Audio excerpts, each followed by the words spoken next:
Otep à tous, bien-aimés frères et sœurs. Donald Trump veut rencontrer Xi Jinping et Vladimir Poutine. C'est une conférence à trois. Les trois grands de ce monde veulent se rencontrer. Question. De quoi peuvent-ils discuter? Les amis, de quoi peuvent-ils discuter? Qu'est-ce qui peut motiver une telle rencontre? Mes chers amis, les États-Unis sont en difficulté. Ne vous trompez pas, ne vous leurrez pas. Les États-Unis sont en difficulté. Quel est le grand problème des États-Unis actuellement? Quel est ce qui motive une telle démarche? Alors que Trump venait, bon, avec la fougue, je veux faire ceci, je veux taxer les douanes en Chine, je vais taxer, arrêter la guerre en Russie et tout, machin, tout ça, tout ça. Le vrai problème de Donald Trump, c'est la dédollarisation. Donald Trump veut rencontrer les deux grands du monde pour discuter sur la dédollarisation. Les amis, Donald Trump veut stopper la dédollarisation. Les amis, ça c'est la science politique. Ça c'est pas la politique, mais la science politique. Le problème de Donald Trump, c'est arrêter la dédollarisation. Comment peut-il arrêter la dédollarisation? Il a besoin de Poutine, il a besoin de Xi Jinping. Parce que la Russie et la Chine sont les deux pays qui ont initié la dédollarisation. Il y a aussi l'Iran, oui. Parce que l'Iran devait déjà expérimenter ça seul.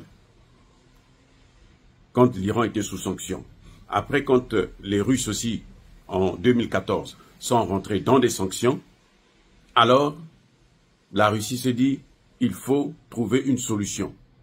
Maintenant, la parade qu'ils avaient eue, c'est que la Russie travaillait avec l'Iran pour contourner les sanctions. C'est comme ça que tout a commencé. Ils achetaient plus en dollars, mais ils achetaient avec d'autres monnaies. Vous voyez, l'Iran achète en Russie, la Russie achète en Iran. C'est ce qui a relancé l'économie iranienne. Parce qu'aujourd'hui, l'Iran est devenu une puissance qui peut rivaliser avec la France, avec la Grande-Bretagne. Peut-être pas l'Allemagne, mais la France, Grande-Bretagne, Italie et tout, l'Iran c'est une puissance. L'Iran produit plus d'ingénieurs que la France, par exemple, que beaucoup des pays européens, par an. L'Iran a la technologie, la haute technologie. Vous savez qu'ils sont parmi les premiers à inventer les drones. Les drones kamikazes qui ont fait des merveilles en Ukraine.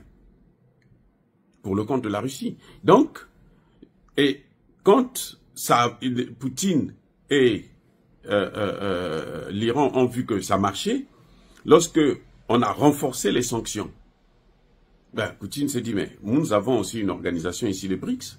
Pourquoi je veux travailler, acheter les produits chinois en dollars? Puisque le dollar va être bloqué. Les Chinois se disent, mais attendez, nous on a besoin de ce produit, on a besoin de tes produits, on a besoin de ton pétrole, on a besoin de ton gaz, on a besoin de beaucoup de matières premières chez toi là-bas. Donc on ne peut pas nous empêcher d'acheter ça. Les sanctions, c'est l'Europe qui a pris. Moi, je n'ai pas besoin de sanctions. Et quand ils s'entendent, soit tu achètes en rouble, soit tu achètes en yuan. That's it. Game is over. Oui. Donc, et ils ont commencé à expérimenter ça en ajoutant maintenant la Chine. La Chine est un grand investisseur en Iran. Donc la Chine aussi, avec l'Iran, faisait pareil. Et ils ont étendu ça à l'Inde. Mais donc, quand c'est rentré dans les BRICS, c'est là où ça a pris de l'ampleur. C'est ce qui a fait que la Chine puisse liquider une bonne partie 1000 milliards de dollars de bons de trésor américains que la Chine a liquidé en quelques mois. Juste à cause des sanctions là. Pour descendre l'Amérique. Et l'Amérique était en difficulté. Donald Trump est venu pour régler ça. Et pour régler ça, il y a deux pays qui sont essentiels. C'est la Chine, qui est un grand acheteur des produits. C'est la Russie, qui est un grand producteur. Vous comprenez? La Russie est parmi les premiers pays producteurs de pétrole et de gaz au monde.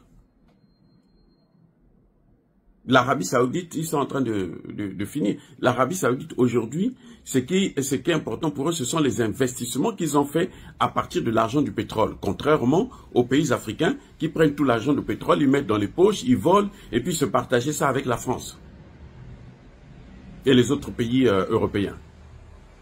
L'Arabie Saoudite, elle a investi dans beaucoup de pays au monde. Et ça fait maintenant que, ils ont de l'argent. Même si le pétrole finit, ils ont quand même la possibilité de continuer à mener un certain standing de vie assez important. Donc maintenant, Trump, quand il arrive, il regarde, il dit, mais comment je peux faire? Si celui qui achète mes produits, mon premier acheteur, c'est la Chine. Si la Chine ne veut pas mon dollar, c'est un problème. Si la Chine, là que la Chine est en train d'augmenter maintenant les taxes aussi, c'est un problème. La Russie, il y a des produits moins chers. Nous achetons notre uranium chez lui. L'uranium enrichi. Le meilleur dans l'enrichissement d'uranium, ce sont les Russes. Au monde. Ce n'est pas les Français. Ce n'est pas les Américains. Ce sont les Russes. Les meilleurs dans ce domaine-là. Donc, on ne peut pas se passer d'eux. Et c'est de l'argent, ça. L'objet de Trump, c'est de convaincre Xi Jinping et Poutine afin qu'ils puissent ralentir la dédollarisation. Je dis bien ralentir. Parce qu'ils ne peuvent pas stopper ça. C'est fini. Le mécanisme est lancé. C'est fini. Il faut que ça arrive jusqu'au bout. Donc la seule chose que Trump peut faire, c'est ralentir. Pour préparer l'Amérique à supporter le poids de la dédollarisation. Vous comprenez? C'est ça le problème. Parce que la Chine et la Russie ne peuvent plus accepter d'être à la remorque des États-Unis. Ce que les États-Unis faisaient, non, nous sommes la plus grande puissance du monde,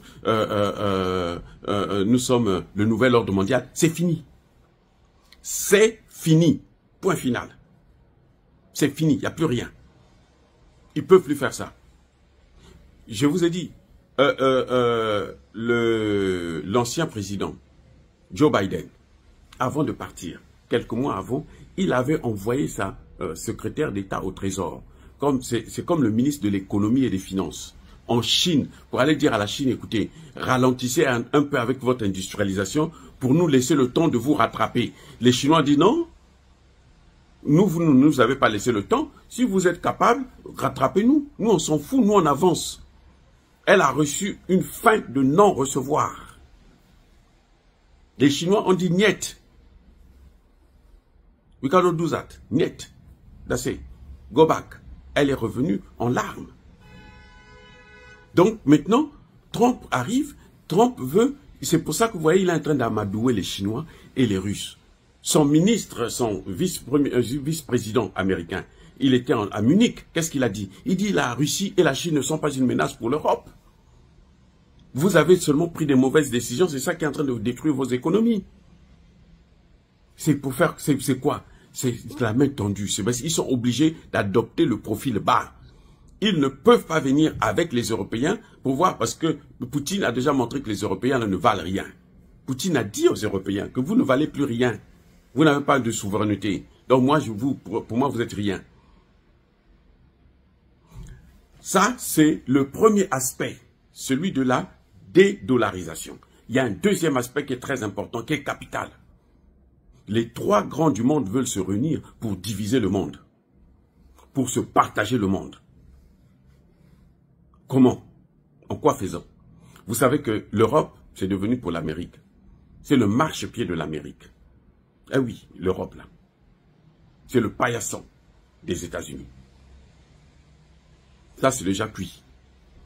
Et puis l'Europe, il n'y a rien. Maintenant, en Europe, il n'y a que le tourisme qui peut leur donner un peu d'argent. L'Europe est en train d'être chassée en Afrique. Et l'Afrique est encore vierge. L'Afrique, il y a encore beaucoup de matières premières. 50% des matières premières du monde sont en Afrique. Eh oui. D'ici 10 ou 15 ans, 50% des matières premières qui vont être exportées viendront d'Afrique. C'est un grand potentiel qui est là.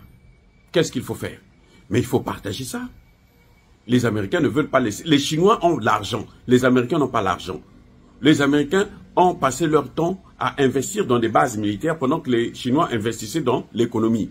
Donc leur économie est complètement délabrée. L'Amérique est le pays le plus endetté au monde qui ne paye pas ses dettes parce que on utilise son dollar. Donc, à travers ce mécanisme de dollarisation, l'Amérique paye ses dettes. C'est supporté par le reste du monde. Maintenant, les Russes et les Chinois ont dit, il faut arrêter ça, stop ça. Et c'est ça qu'ils sont en train de stopper. Donc, les Américains n'ont plus assez de moyens pour aller investir. Vous croyez que quand ils arrêtent, ils ferment USAID, ils savent que USAID, c'est une agence de renseignement. C'est un ministère des Affaires